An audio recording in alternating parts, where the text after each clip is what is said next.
Hello once again, this is Frank DeMore reporting for the last Chronicles of Planet Earth. I'd like to invite you to go to my prophecy site that you see right here, BibleProphecyMan.com. And today, another video for July 19th of 2012, which I'm going to be talking about the prophecy that the Lord gave to us concerning Jerusalem, the burdensome stone. And so let me first of all show you what the prophecy says. It says this in the Old Testament by the prophet Zechariah in 12:3. And in that day I will make Jerusalem a burdensome stone for all people, and all that burden themselves with it shall be cut in pieces, though all the people of the earth are gathered together against it. So very simply, this is what the Lord told us. In the last days, this city, Jerusalem, is going to be a major problem, or as the scripture says, a burdensome stone to everyone, all of the nations. We know that because it is very clear. It says all the people will be coming against it in the last days, and as you can see here, the burdensome stone for all people.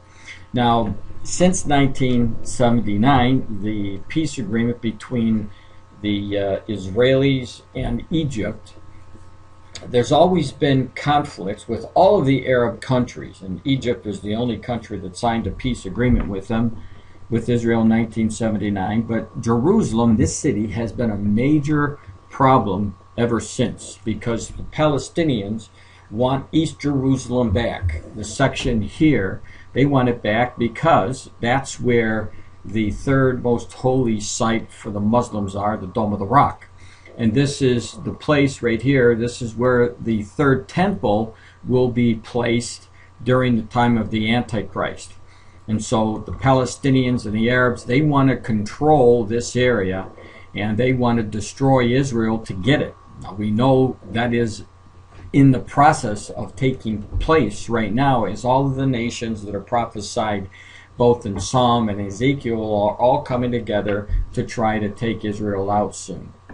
Now I want to show you an example of the burden of Jerusalem that we see in the news. And for that I'm going to go first of all to my first link here, where you'll see it says this, that came out today, July 19th. BBC Olympic coverage declares East Jerusalem as the Palestinian capital.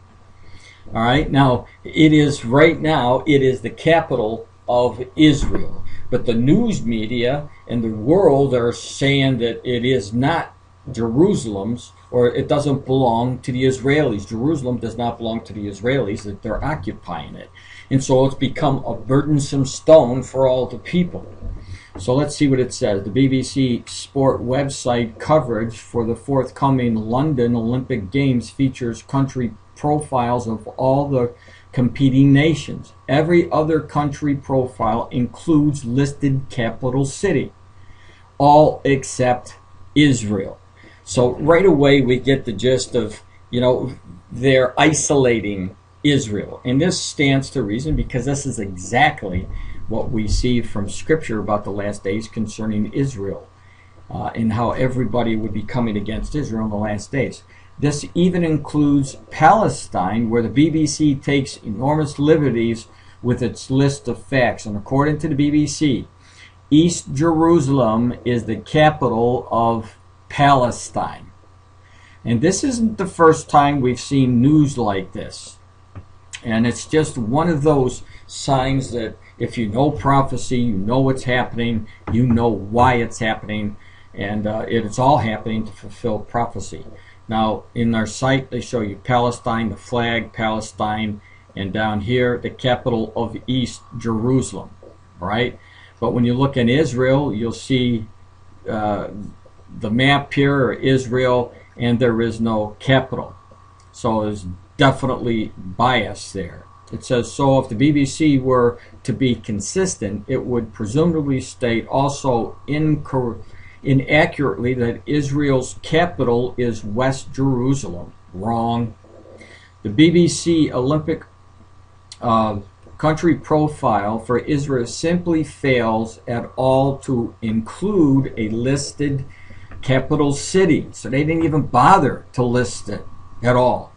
And this despite the inclusion of Jerusalem on the map of Israel. And they're talking about this right here. You'll see the Jerusalem. So the map of Israel. And while the only particularly reorganized entity of Palestine, or recognized entity of Palestine, has a listed capital that isn't even under its sovereign control, the very real and recognized state of Israel has no capital despite being sovereign over the entire city of Jerusalem.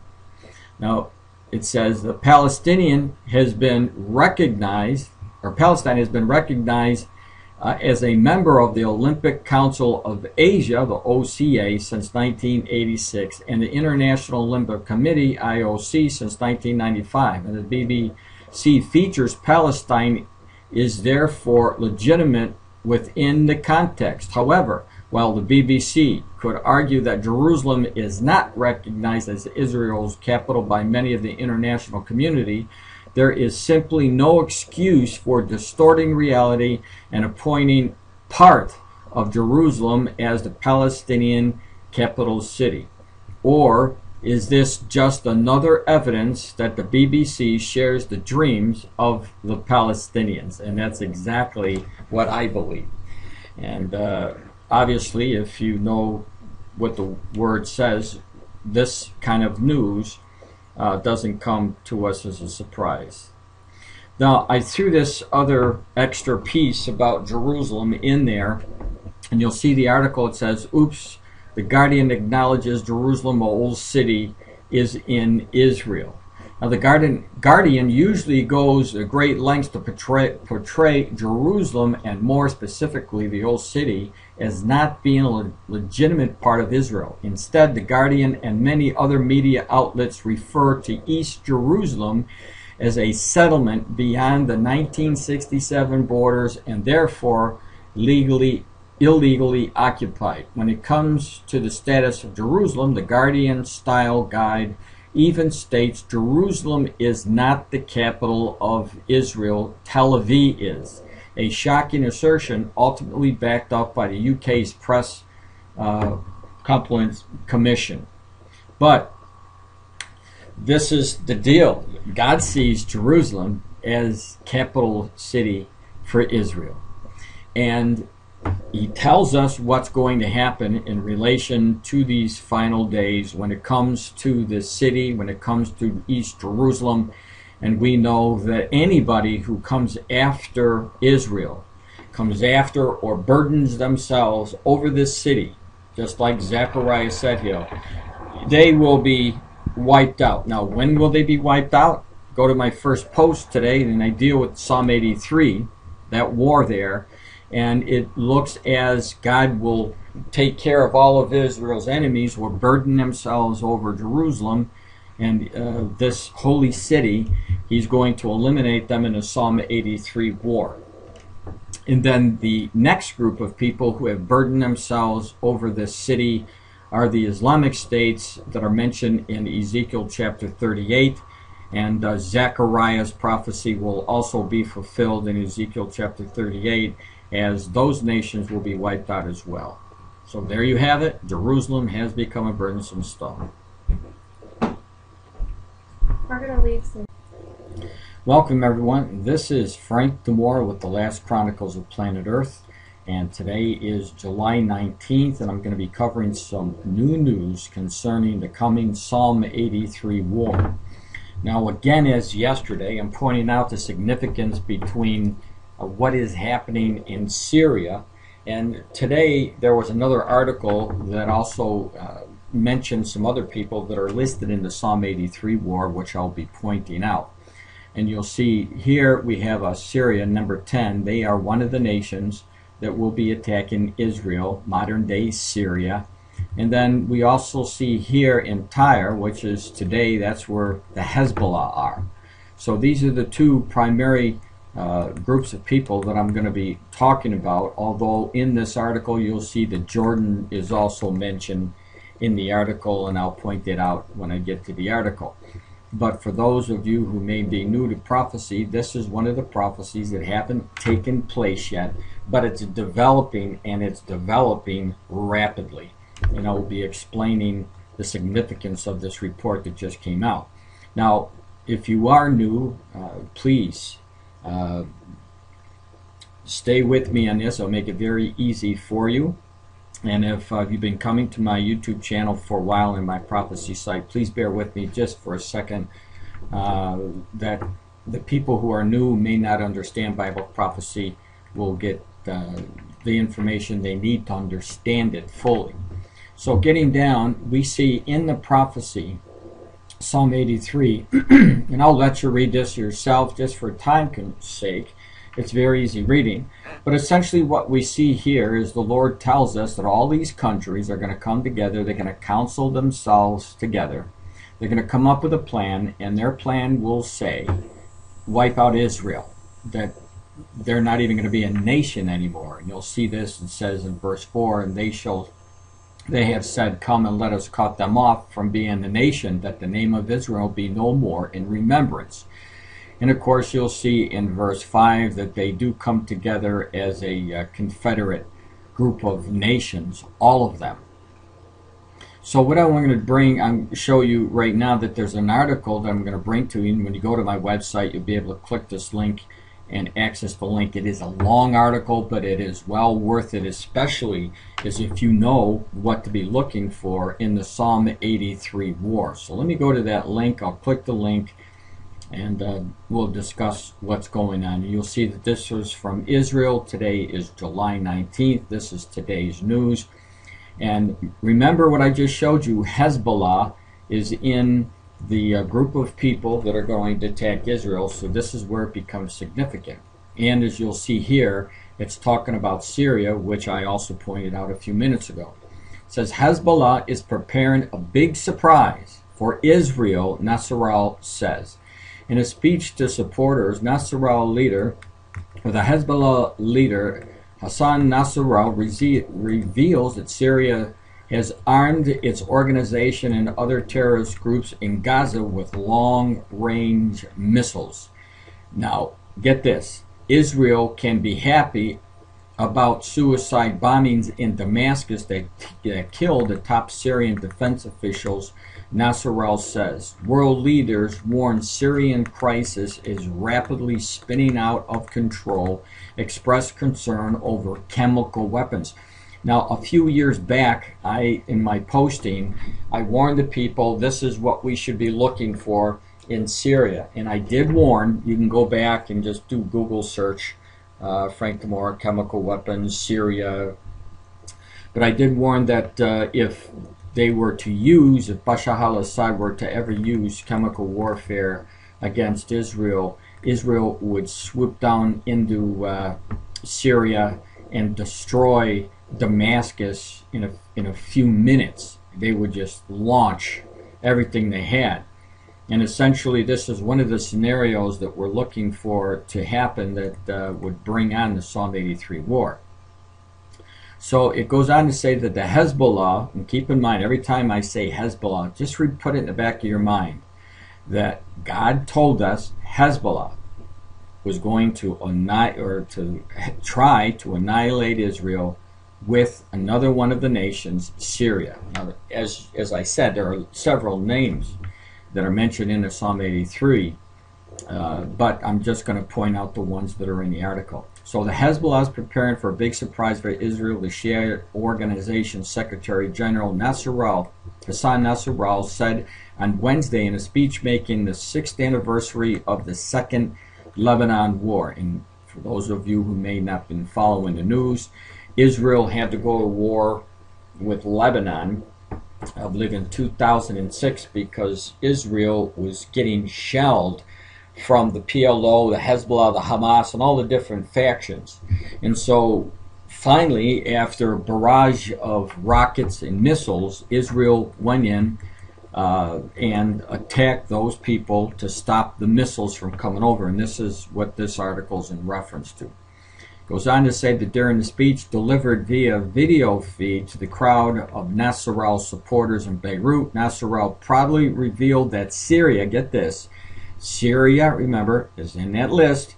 Syria had been arming Hezbollah, Israel's enemies. That's who it is. So you have enemy of Syria, or the enemy of Israel, Syria, and you have the enemy of the Hezbollah against also Israel. Two of them. So Syria is arming Hezbollah as well as groups in the Gaza Strip. Now when you go back, if you will, let me just go right back to my site. You'll see this. We'll take a look here and you'll see right here, you'll see that number 8 is the Philistina, which are the modern day Hamas in the Gaza Strip, but the Palestinians. And so that is also significant in this article. I needed to point that out because, again, now you have a fourth group that is mentioned in the Psalm 83. So the groups in the Gaza Strip with long-range missiles capable of reaching all of central Israel, including Tel Aviv. So it's getting pretty hairy there when you find out that Syria, who is definitely the enemy of Israel, has been arming the enemies of Israel. And I've been warning about this for years, and it seems like now, because of what's taking place in Syria, that this news is coming out at a more rapid pace. Now, Syria is a big problem for the Americans and the Israelis because Syria is the real supporter for the resistance, and especially at the military level. Hezbollah-affiliated Al-Manar television quoted Nasrallah as saying Syria was not only a passageway for the resistance, but also a real military supporter for the resistance. In other words, resistance against Israel. And that's essentially what God told us what was going to happen in the last days. For example, the most important missiles that fell on Haifa and central Israel during the Second Lebanon War were Syrian-made missiles. And if you were with me back then, I reported about all the things that were going on, including these Syrian missiles. The Hezbollah leader also said that the Syrian weapons were being used by Gaza terrorists against Israel. So there you go. You have the direct correlation of the Gaza terrorists that were going against Israel. They're the Palestinians, and some of them are Hezbollah, some of them are even the Fatah, different sections, groups of the Palestinian organizations. Now, the most important weapons we fought during the July war were from Syria, not only Lebanon. There you go, Lebanon is another one of those nations, obviously, in the Psalm 83 war, but also in the Gaza Strip. The missiles delivered to Gaza managed to force more than 1 million settlers to stay in bunkers and frighten Tel Aviv. When the Arab regimes were barring bread and money from entering Gaza, Syria was sending weapons along with the food to Gaza. Now, we know that the enemy is working night and day to gather information about the rocket launchers, and I call on them to draw conclusions from their mistakes. We know what your Israel first strike will be, and we promise you, and here we go, listen to this. All right, we promise you a big surprise. And of course, I want the Lebanese people and all the people to be very confident in the resistance capabilities and to know that in this region we have the heart and the will to organize, manage, fight, and eventually win, Nasrallah said. So right here, just in this one little paragraph, you almost have exactly what is prophesied to take place in Psalm 83. Now, the big surprise is going to be obviously backfired, because when you read Psalm 83, you'll find out that Israel is going to win that war, and that will definitely be a big surprise, not only to the enemies like the Lebanese and the Syrians and the Palestinians and the Jordanians and everybody else listed, but is going to be a big surprise to the rest of the world, thinking that all of these armies that come against Israel have been defeated by one small country. But it shouldn't come as a surprise by the Christians, because the Christians know beforehand what to expect because it was written down for us in the Word, and it's just a matter of whether you believe the Lord, what He told us or not. And obviously I do. And obviously I'm praying that shortly a lot of other people will be falling down on their knees as well when they see that this main prophecy is fulfilled soon. It says, our fate is not defeat and failure like most Arab rulers claim. We will prevail. And they're thinking that they're going to what? They're thinking that they're going to destroy Israel. And of course, that's exactly what it is stated in Psalm 83. And just as we achieved the great victories in 2000 and 2006, we are capable of achieving a greater victory in any coming war. And this is the message of the July War. Nasrallah promised a big surprise in any future war with Israel. And so there is a lot going on in the Middle East, and just about every single day we're seeing the exact nations that are in that prophecy. Now, Damascus right now is at the spearhead of what's going on, and when you read the rest of the article, you'll see that it's a pretty long article, but it's pretty interesting, and it is definitely interesting when you know Psalm 83. But Damascus is the major situation because it is spinning out of control, as you're going to read if you read the rest of the article. And there is that possibility because they're talking about the transfer of chemical weapons and falling in the hands of Israel's enemies. Now, this is going to be a major issue if Syria is backed into the corner, just like I said yesterday, and Bashar al-Assad knows that he's going to lose control. He is capable of sending off those weapons, those missiles that are right on the border there, and now, according to this article, will be able to hit Tel Aviv. And just all it's going to take is one of those missiles to hit Israel, and if it is a chemical warhead, then it will be lights out. It's going to be lights out really, really quick. And I believe at that point, Psalm 83 will be fulfilled. So when you go and read the rest of the article, you'll see where they're talking about the civil war. And of course, civil war is mentioned in Matthew 24, 6 and 7. You'll see that nation will come against nation and kingdom against kingdom. That's exactly what they're going on. And the Lord tells us that there's rumors of war, all of which is taking place right now. And I talked about, as I said, the chemical weapons, and he also expressed concern over the Syria's chemical weapons stockpile. And they're afraid that if Assad loses control, these chemical stockpiles are going to end up, as you can see here, in unfriendly hands. Now, obviously, when you look at this article, and you go back and you look at who's involved, all of these nations are at odds with Israel. And it's going to only be a matter of time before the Psalm 83 war takes place.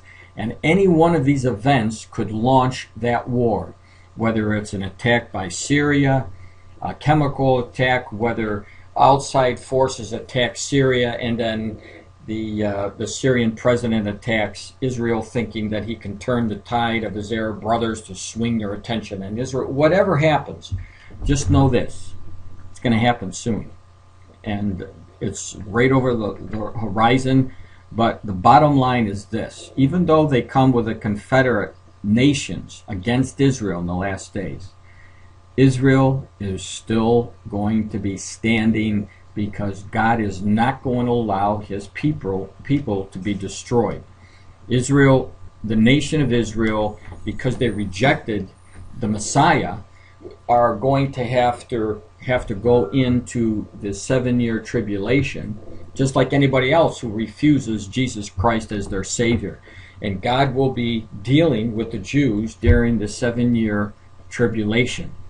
But this war right here will signify exactly how close we are to that day coming where the Lord is going to rapture the church. And that is why I'm constantly giving you information about Psalm 83, because this just shows us the rapture is that much closer. God bless.